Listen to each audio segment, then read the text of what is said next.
तेलंगाना हुकूमत ने मरदमशुमारी 2027 के सिलसिले में बाज़ाब्ता नोटिफिकेशन जारी कर दिया है। रियासती मरदमशुमारी महकमे की डायरेक्टर भारती हॉलीकेरी के मुताबिक मरदमशुमारी 2 मराहिल में मुनक्किद की जाएगी।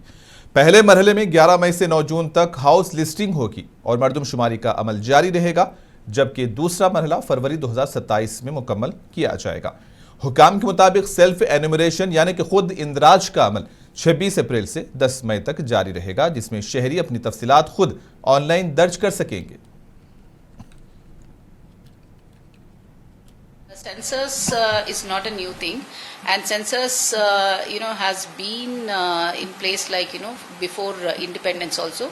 In modern times, the census is being conducted since you can say that 1872, and the first systematic census was conducted in 1881. And in 1951, for the first time in independent India, the census was conducted. But for Telangana, after its formation, for the first time, Telangana is going to conduct census in 2027. So the census, as it is done previously and as it is done in rest of the country, Telangana is also going to conduct census in 2 phases. The phase 1 is HLO operation we call. So this is house listing and housing census. So in Telangana, we are going to conduct this phase from May 11th to June 9th, and similarly the phase 2 will be conducted in next year, that is in 2027 in the month of February. AIMIM के सरबराह ने BJP हुकूमत की खारिजे policy पर तनखीद की। उन्होंने कहा है कि फिल्मों के जरिए आवाम को खुश रखना खारिजे पॉलिसी नहीं हो सकती। उन्होंने कहा कि खारिजे पॉलिसी और दाखिली सलामती 3 घंटे का मजाक नहीं है और ऐसे संजीदा मामलात को हल्के में लेना दुरुस्त नहीं। देखिए, अगर आप देश को बोलेंगे कि 3 घंटे की पिक्चर देख के खुश हो जाओ, तो फिर ये तो फॉरेन पॉलिसी नहीं है। जो बीजेपी एक पिक्चर को प्रमोट कर रही है फॉरेन पॉलिसी के तौर पर, ये फॉरेन पॉलिसी होगी आपकी? ये आपकी इंटरनल सिक्योरिटी और एक्सटर्नल थ्रेट को रोकने की पॉलिसी? पिक्चर देखो। सदर मजलिस ने मरकजी हुकूमत से मुतालबा किया है कि लबनान में भी जंगबंदी के लिए कोशिश की जाए और इसराइल की कार्रवाइयों पर खुलकर मजम्मत की जाए। ओवैसी ने कहा कि अगर ऐसे मामलात पर खामोशी अख्तियार की गई तो दीगर अहम कौमी मसाइल पर भी असर पड़ सकता है। ये रोल जो हमारा पड़ोसी मुल्क जो एक फेल्ड स्टेट है, ये रोल हमको अदा करना चाहिए था। ठीक है, सीज फायर हुआ, अब मासूम लोगों की मौतें कम होंगी, मगर अभी भी वक्त है। हम बीजेपी सरकार से कहेंगे कि लेबनान में जंगबंदी कराइए, आप खुलकर बोलिए लेबनान में जो इज़राइल कर रहा है गलत है। वो आप 20% टेरिटरी पे कब्जा कर लिया लेबनान की। वो अगर हम खामोश बैठेंगे तो फिर अक्साई चीन और पीओके कैसे वापस लेंगे हम? ये सोचने की जरूरत है। टाटा लॉकहीड मार्टिन एरोस्ट्रक्चर्स लिमिटेड के मैनेजिंग डायरेक्टर टिम रेफेल ने तेलंगाना के वजीर आला रेवंत रेड्डी से मुलाकात की और रियासत में सरमायाकारी के इम्कानात पर तबादले ख्याल किया। मुलाकात के दौरान टिम रेफेल ने बताया कि लॉकहीड मार्टिन हिंदुस्तान में C-130J सुपर हरक्यूलिस तैयारी की फाइनल असेंबली लाइन कायम करने की मनसूबाबंदी कर रहा है। इन्होंने ये भी बताया कि कंपनी ने टाटा एडवांस्ड सिस्टम्स लिमिटेड के साथ मुआहदा किया है, जिसके तहत हिंदुस्तान में F-16 तैयारों के विंग्स तैयार किए जाएंगे ताकि आलमी ज़रूरियात को पूरा किया जा सके।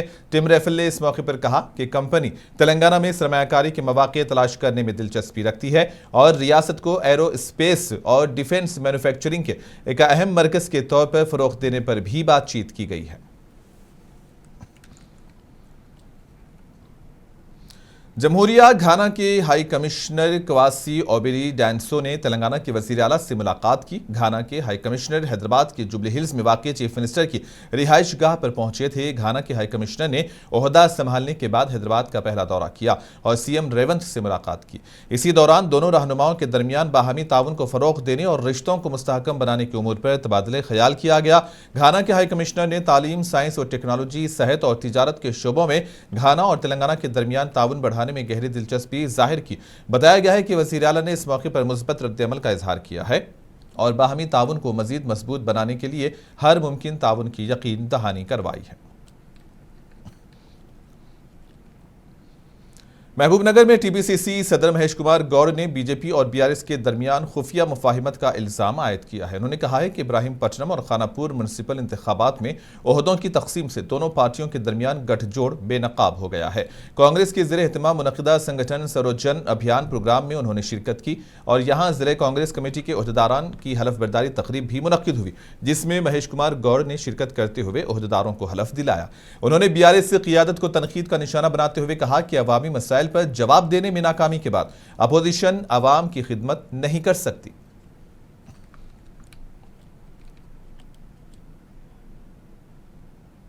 ప్రింట్ అండ్ ఎలక్ట్రానిక్ మీడియాకి మొదటగా మహబూబ్నగర్ జిల్లా కాంగ్రెస్ కమిటీలో వివిధ పదవుల్లో నియమితులైనటువంటి మీ అందరూ కూడా అభినందనలు. నేను మొదట్లో చెప్పాను, కాంగ్రెస్ పార్టీ గొప్ప పార్టీ, యావత్ ప్రపంచంలో ఇంత సుదీర్ఘమైనటువంటి చరిత్ర కలిగినటువంటి పార్టీ మరొకటి లేదు.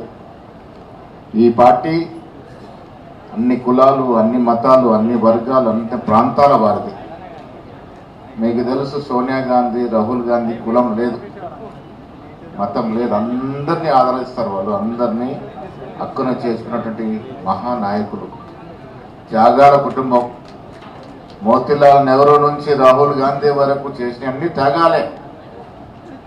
వాళ్ళ సర్పంచ్ పదవి వదులుకోవాలంటే మనకు గుండె తరుక్కుపోతుంది. చేతుల్లో ఉన్నటువంటి ప్రధానమంత్రి పదవిని 2004లో సోనియా గాంధీ గారు త్యాగం చేసి ఒక విద్యావేత్త అయినటువంటి మన్మోహన్ సింగ్ గారిని దేశ అవసరాల దృష్టి తీసుకొచ్చినారు. 2009లో రాహుల్ గాంధీ గారికి అవకాశం వచ్చినా మళ్ళీ మన్మోహన్ సింగ్ గారిని ప్రధానమంత్రిగా చేసినటువంటి చరిత్ర, అలాంటి మహా త్యాగాలు చేసినటువంటి కుటుంబం గాంధీ కుటుంబం. వారి కుటుంబంతో మనం సభ్యత్వం దొరకడం మహద్భాగ్యం. అలాంటి వారి చేతుల్లో నడుస్తున్నటువంటి కాంగ్రెస్ పార్టీలో మనమందరం సభ్యులుగా ఉండడం ఒక మహద్భాగ్యం. मिर्चल असेंबली हलके से खबर है, बताया गया है कि रुकने असेंबली मल्ला रेड्डी की मौजूदगी में कांग्रेस के तकरीबन 50 कारकुनान ने बीआरएस पार्टी में शमूलियत इख्तियार कर ली है। बोयनपल्ली कैंप ऑफिस में मुनक्किदा इस प्रोग्राम में जवाहर नगर म्युनिसिपल कॉरपोरेशन से ताल्लुक रखने वाले कारकुनान अपने लीडर अल्लूरी राजशेखर की क़ियादत में कांग्रेस छोड़कर बीआरएस में शामिल हो गए। इस मौके पर मल्ला रेड्डी ने नए शामिल होने वालों को गुलाबी पार्टी का खंडवा पहनाकर पार्टी में खुश आमदीद कहा।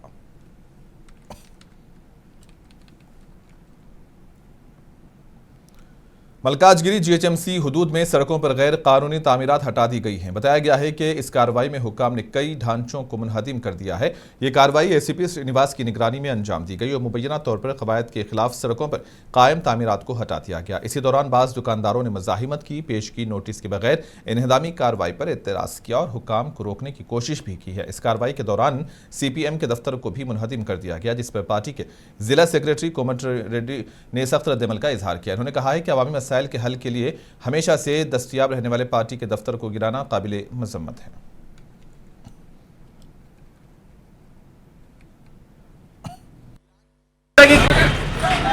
ఇదేంటి అక్రమం అంటే ఇది చాలా ఈ ప్రభుత్వానికి తెలియాలా, ఇది చాలా అక్రమం. ఇది పేద ప్రజల్ని నిర్దాక్షిణంగా రోడ్ పాలు చేస్తున్నారు. అసలే నిరుద్యోగ సమస్యతో బాధపడుతున్నటువంటి ఈ దేశంలో చిన్న చిన్న వ్యాపారాలు చేసుకొని బతుకుతున్నటువంటి ప్రజల్ని ఇలా రోడ్డు పాలు చేస్తుంది. ఇది చాలా దురదృష్టం. ఇది మీరు ఆలోచించాల్సిన అవసరం ఉంది. తక్షణమే ఈ అక్రమ తొలగింపులను ఆపాలి. ఈ పేద ప్రజలకు ఏదో ఒకటి ఆల్టర్నేట్ చూపించిన తర్వాతనే పూర్తి చేయడం అనేది ఆపాలని చెప్పేసి కేంద్ర ప్రభుత్వాన్ని, రాష్ట్ర ప్రభుత్వాన్ని డిమాండ్ చేస్తా ఉన్నాం. అదేవిధంగా మున్సిపల్ అధికారులు కూడా ఇలాంటి నోటీస్ ఇవ్వకుండా, ఒక కనీసం పేపర్ ప్రకటన ఇవ్వకుండా, ఒక ఆటో ప్రచారం చేసి ప్రచారం చేయకుండా ఏకంగా ఎవరికి గెలవకుండా వచ్చేది ఇట్లా బుల్డోజర్లు పెట్టి పూర్తి చేయడం అనేది ఇది సరైనది కాదు.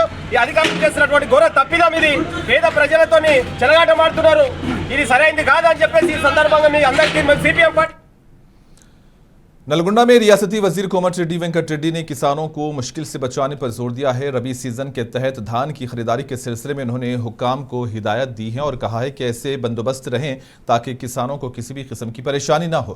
रियासती वजीर ने नलगुंडा और कनगल मंडलों में खरीदारी मराकज़ का इफ्तिताह किया, साथ ही उन्होंने मुख्तलिफ मराकज़ का बयाना भी किया और हुक्काम को सख्त हिदायत जारी की। उन्होंने कहा कि किसान साल भर मेहनत करते हैं, इसलिए खरीदारी के दौरान किसी भी किस्म की ताखीर या रुकावट बर्दाश्त नहीं की जाएगी और जिम्मेदारों के खिलाफ कार्रवाई होगी। शदीद गर्मी के पेश नज़र कोमट रेड्डी ने हिदायत दी है कि धान को फौरी तौर पर खरीद कर राइस मिलों तक पहुंचा दिया जाए, जबकि लारियों की कमी को दूर करने के लिए इजाफी गाड़ियों का इंतजाम भी किया जाए।